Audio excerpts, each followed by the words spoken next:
नमस्कार दोस्तों, उत्तर प्रदेश में बड़े पैमाने पर असिस्टेंट प्रोफेसर की वैकेंसी आने वाली है। बिहार में आवेदन हो रहे हैं, छत्तीसगढ़ में परीक्षा होने वाली है और अन्य राज्यों में जल्दी ही विज्ञापन आने की संभावना है। सामान्यतः होता क्या है कि एक आम प्रतियोगी छात्र जो होता है, जब विज्ञापन आता है तब वह तैयारी करना शुरू करता है। लेकिन मेरा मानना है, मेरा अनुभव भी है कि हमें पहले से ही किसी भी परीक्षा की व्यवस्थित तैयारी करनी चाहिए और हमारे पास एक बेहतरीन रणनीति भी होनी चाहिए।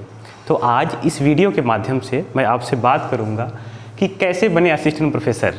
उसमें मैं कुछ आपको रणनीतियाँ भी बताऊंगा, प्रक्रिया के बारे में बताऊंगा और कुछ अपने अनुभव भी साझा करूंगा कि आप कैसे व्यवस्थित तैयारी करके सफल हो सकते हैं असिस्टेंट प्रोफेसर के एग्ज़ाम में। पहली बात तो ये है कि असिस्टेंट प्रोफेसर की जो नौकरी है या जो पद है उसका सोसाइटी में आकर्षण तो है, लेकिन उसको लेकर कुछ बातों को लेकर डर भी है, भय भी है। जैसे आप देखेंगे, एक तो प्रक्रिया को लेकर कि जो इसकी प्रक्रिया है लोग मानते हैं बहुत लंबी प्रक्रिया है, एक लंबा समय चला जाता है। जनरली लोग मानते हैं कि आप उम्र के एक लंबे पड़ाव के बाद इसमें कामयाबी पाते हैं। दूसरी बात यह है, एक अनिश्चितता का वातावरण रहता है, क्योंकि बहुत देर से विज्ञापन आते हैं। यहाँ तक कि आप देखेंगे किन्हीं राज्यों में 10-10 वर्षों में विज्ञापन आते हैं। तो एक अनिश्चितता बनी रहती है कि अगर विज्ञापन नहीं आएगा तो हम अपने सपने को पूरा कैसे करेंगे। उसके अलावा तीसरी चीज़ महत्वपूर्ण होती है, जो आपकी पृष्ठभूमि होती है वह भी अलाउ नहीं करती है कि आप एक लंबा वक्त तैयारी में नहीं खपा सकते हैं असिस्टेंट प्रोफेसर की नौकरी को लेकर। लेकिन वहीं असिस्टेंट प्रोफेसर की नौकरी को लेकर कुछ सकारात्मक पहलू भी हैं। जैसे अगर आप देखेंगे कि ये बात आती है कि हम असिस्टेंट प्रोफेसर आखिरकार क्यों बने, तो मेरा तो मानना है, पहली बात, आप कुछ भी बनते हैं तो आप देखें कि आपकी प्रकृति कैसी है। आप किसी भी पेशे का चुनाव करें, किसी भी नौकरी का चुनाव करें, किसी भी कैरियर का जब चुनाव करते हैं तो आप देखेंगे कि आपका नेचर क्या है। कहीं आप बाई चांस तो उसमें नहीं आ गए हैं। हमेशा आपको ध्यान रखना चाहिए कि आप किसी भी सेक्टर में जाएं तो बाई चॉइस जाएं, आपकी इच्छा जिसमें है, आपकी रुचि जिसमें है। तो आप असिस्टेंट प्रोफेसर क्यों बने, अगर इस पहलू पर मैं सोचता हूं तो पहली बात तो इसमें सुकून बहुत है, जो इसे आप कह सकते हैं कि सुकून, सुख बहुत ज़्यादा है। कैसे? इसमें पढ़ने पढ़ाने का सुख है। आप आसानी से खूब पढ़ते हैं, जिसको पढ़ने का खूब शौक है, पढ़ने पढ़ाने का शौक है। समाज को कुछ देने का सुख है। जो नई पीढ़ी है उसको सींचने का सुख है, उसको कुछ नया सिखाने का सुख है, वह बहुत सुकून है। उसको आप एक लेक्चर के बाद आप महसूस करते हैं कि यह मेडिटेशन जैसा है। उसके अलावा इसमें आप अपनी मौलिकता जाहिर कर सकते हैं लेखन के माध्यम से। आपकी जो रचनात्मकता है, रचनात्मक क्षमता है, वह भी प्रस्फुटित होकर बाहर आती है। इसके अलावा इस नौकरी के द्वारा आप एक गरिमापूर्ण जीवन जी सकते हैं। गरिमापूर्ण जीवन तब होता है कि जब आपकी जो आवश्यकताएं हैं, आपकी जो व्यक्तिगत जीवन की आवश्यकताएं हो, आसानी से पूरी हो जाएं।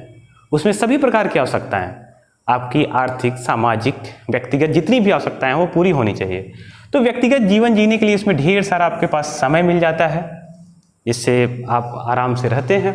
उसके अलावा आपकी आवश्यकताओं की पूर्ति होती है। तो आप कह सकते हैं कि असिस्टेंट प्रोफेसर की नौकरी में सुकून है और गरिमापूर्ण जीवन भी है और एक सामाजिक प्रतिष्ठा भी है। जनरली आप देखेंगे समाज में एक अच्छा स्थान प्राप्त है असिस्टेंट प्रोफेसर की नौकरी को, आप देखेंगे। लेकिन जो ये आकर्षण है यह कमज़ोर होने लगता है, क्योंकि कुछ चीज़ों का भय है, मैंने वो आपको पहले ही बताया। और एक चीज़ मैंने ऑब्जर्व किया है कि बहुत बड़ी दिक्कत जो है प्रतियोगी परीक्षाओं की तैयारी में कि सटीक मार्गदर्शन का अभाव है।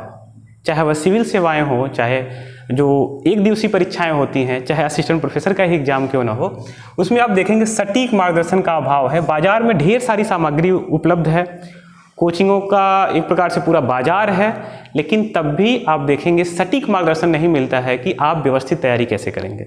दोनों पक्षों की अपनी अपनी गलतियां होती हैं। तो आप देखेंगे कि हमें पहले समझना चाहिए कि प्रक्रिया क्या होती है। अगर आप असिस्टेंट प्रोफेसर बनना चाहते हैं तो उसकी प्रक्रिया क्या है। प्रक्रिया में दो बातें हैं, एक तो सीधी भर्ती होती है, एक परीक्षा कराई जाती है।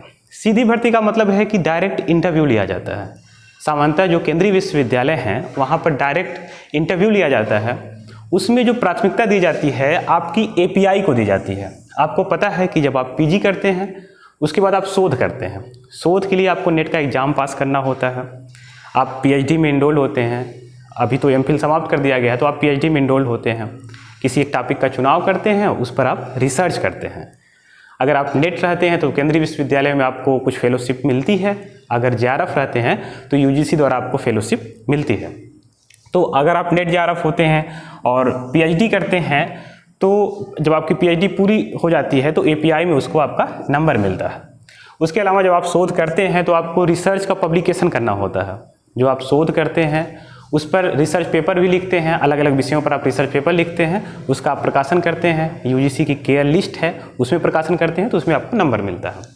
इसके अलावा आप किताबों का भी जो पब्लिकेशन करते हैं, खुद लिखते हैं या उसका संपादन करते हैं, उसका भी नंबर आपके एपीआई में जुड़ता है। उसके अलावा आप सेमिनार, वर्कशॉप, ये सारी चीज़ें अटेंड करते हैं, उसका भी नंबर आपके एपीआई में जोड़ा जाता है।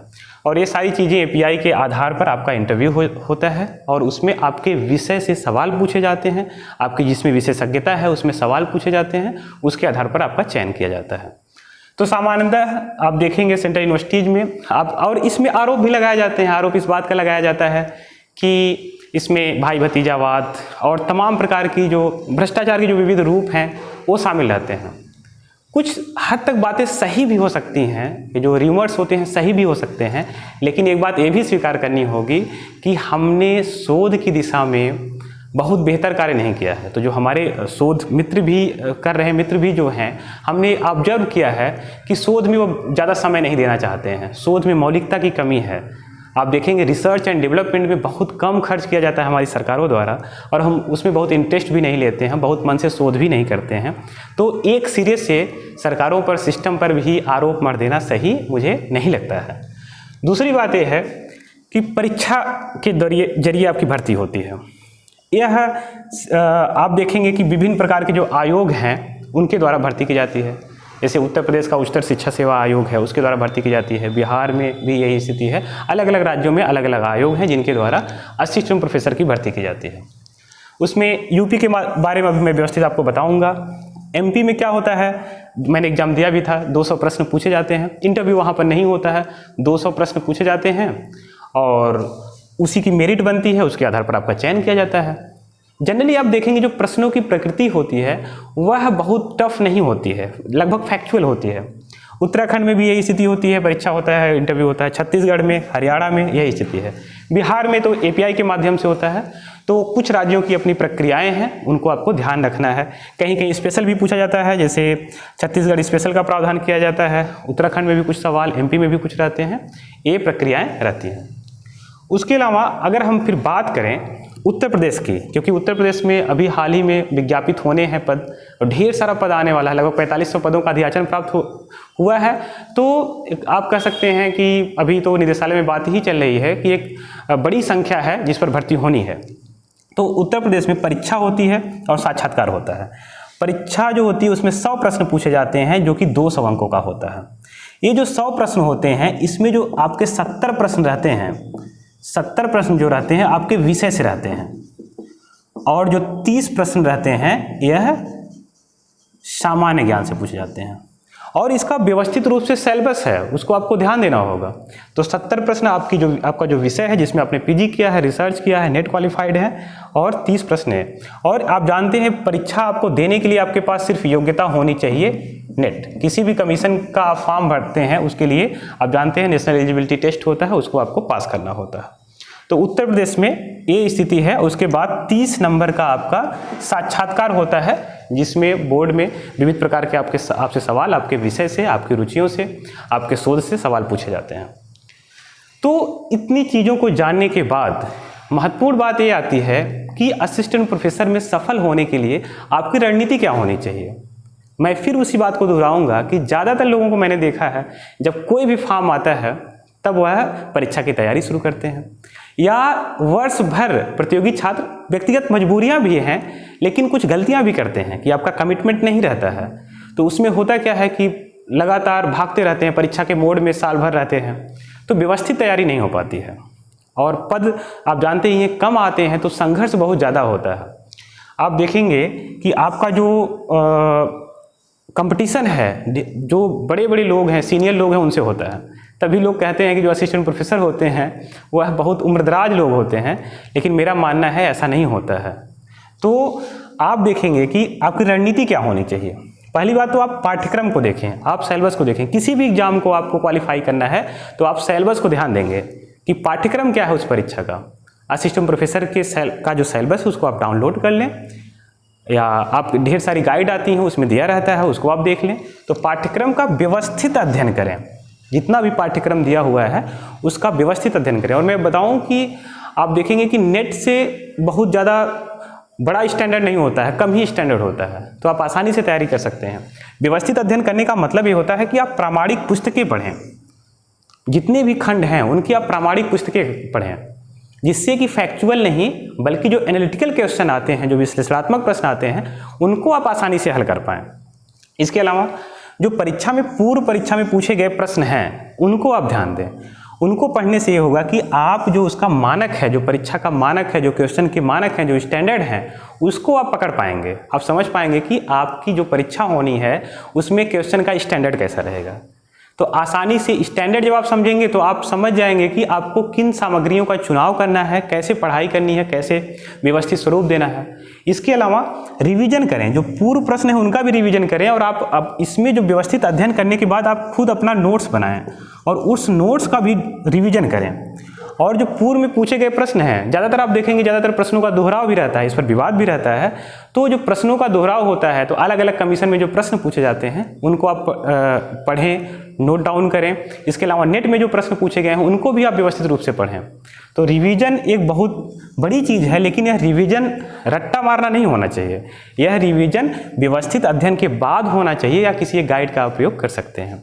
तो इतनी ढेर सारी बातें हैं, मुझे लगता है कि इनको समझकर, इनको अप्लाई करके आप आसानी से असिस्टेंट प्रोफेसर बन सकते हैं और एक गरिमापूर्ण जीवन जी सकते हैं। आगे और मुद्दों पर, विषयों पर हम बातचीत करेंगे। बहुत बहुत धन्यवाद।